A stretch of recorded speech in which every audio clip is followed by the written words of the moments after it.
I've purposely avoided all information about the keynote because I wanted to wait to do this video with you guys. So we hit $10 million paid out to our creators. That's so much, dude. Really, $10 million paid out to creators. That's a stat that I can get behind. Like that's a lot of money. 10 million. I think last year there was like a few people that made like 30,000 or something like that. I could be wrong. I assume that a lot of that is probably only because there's like a rule in statistics or something that's like only 20% of the people are responsible for 80% of the stuff.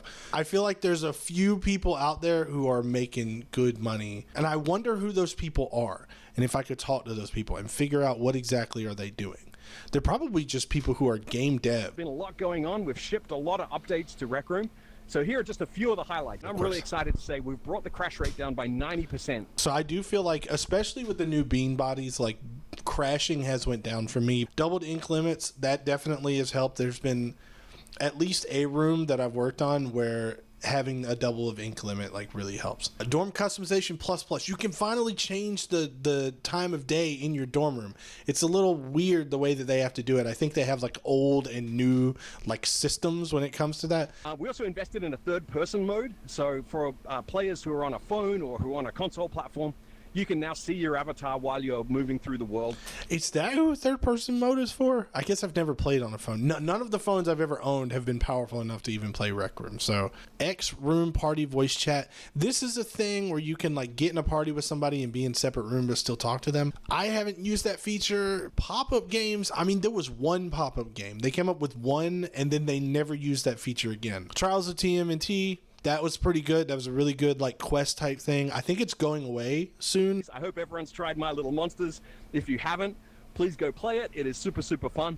It's a good RRO for a certain audience. I've said this in my video that I made on it. No, I played it for like the first week that it was out. It definitely keeps you in the room if you're willing to play it for a long amount of time, which is, I guess, the goal. They want people to stay in rooms for a long time. They've said that in their like room reward stuff. It's not for me, and I guess I'm assuming, because I don't play Roblox, that it was based on something that came out in Roblox that was really, really popular. You know, the hype is there when it first comes out, but are people playing it now? That's my question. I know a lot of people that kind of just went in, did the thing, got as far as they wanted to get, and then they just kind of stopped. They did update it, but even with updates, for me personally, I feel like it's just not my type of thing, you know? If you've got a phone, we want to make sure that you can participate in creation. I don't think people who are playing on a phone want to create, but then again, I don't know the stats. It's got to be difficult. It's difficult to create in screen mode on a console. I don't know if on a phone with a touchscreen it would be any easier. The big news here is the creator forums. So we've had these in a preview format. The news here is that this is now open to all creators. I don't know if adoption's really going to happen, because I think and I could be wrong, the audience is mostly kids. I get, but then again, like mature creators might go on there. How many people realistically nowadays, younger people, how many realistically are going to go open a browser on their phone and type in a thing? Or I guess they'll just Google it. But it's a whole bunch of steps to get there. Now imagine if they had an app or a RecNet app. You know, I know that would take some extra development in some other way. Because now, you know, everybody's accessing everything through mobile. Takes you to RecNet, takes you to the forum, you know, all of that stuff. I think that might be a way this could work, because otherwise now again, I haven't done the research. I'm just a person talking. I feel like it's going to be hard to get people to go to yet another destination to do their thing, unless they're very passionate about it. But if you did an app, well, people could just download an app, and then of course you could get that sweet, sweet data. We're also excited to announce the return of creator contests. Huh. Let's see. I mean, they had a couple, but let's see if they actually follow through. I find that people need some sort of limits to work within. So if you say, hey, make a room, but make it X themed or whatever, it really gives people more of a direction to go. And also, obviously, the rewards. People would love the rewards, cosmetics and whatnot.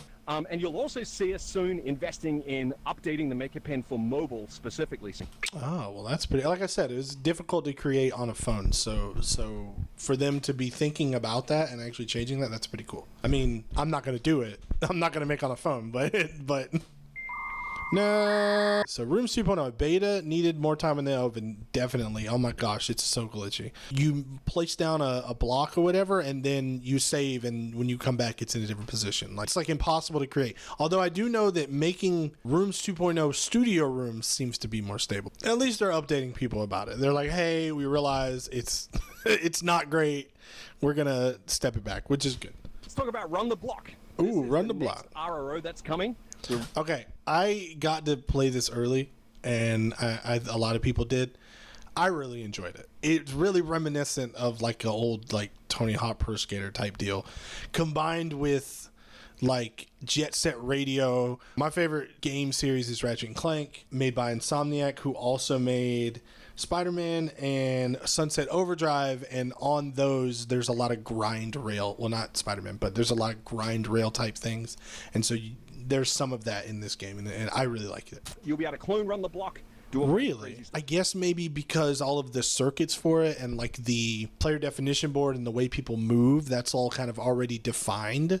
And so they want to go ahead and give you that capability so you can make your own courses and make your own version of Run the Block without having to actually remake the entire circuits, I suppose. And we also want to give this away to you, our creators, to start making outfits. I wonder how much access they're going to give people. One of the newest outfit items they have is like this Beetlejuice hat or whatever, where it's like a hat and it's got like a mouth and like a tongue, I think, and blah, blah, blah. Or like the pointy shoes. Like are they going to give you almost like a template? Like this is a shirt and you can like tweak it very small? Or are they going to give you like full creative, like, you know, do you want to add like a sword or something to your back or something? Like I wonder what the limit is, like how much they're gonna let us create. You know, somebody's gonna make a furry outfit. Like it's just gonna happen. As we see creators that we want to celebrate are making amazing things, we want to give them an amazing platform where players can find it, can buy it, and reward those creators. It's very odd that they would do that for Avatar Studio, but they didn't do that for Inventions. They're still not doing that for Inventions. I guess they do. It does make a little bit more sense. They would probably be able to sell more cosmetics than they would be able to sell Inventions. The point of it is to discover new creators, so we're going to constantly be updating it. I don't know about that. I don't know. It really feels like, again, as I said earlier, the 20% make 80%. Probably still going to be dominated by 20%. But I don't even think that might be Rec Room's fault. It's probably more of a symptom of 20% of the people are going to know what they're doing and they're going to make stuff. And the other people are all going to be kind of like just trying to figure it out. And so we're going to invest a lot of time in just making customization and shopping delightful. That'd be cool. You know, I didn't think about that. But yeah, it is very difficult to find stuff when you're trying to like make an outfit. You want to make something, like you got to search for it, or you have to scroll through a whole list of things.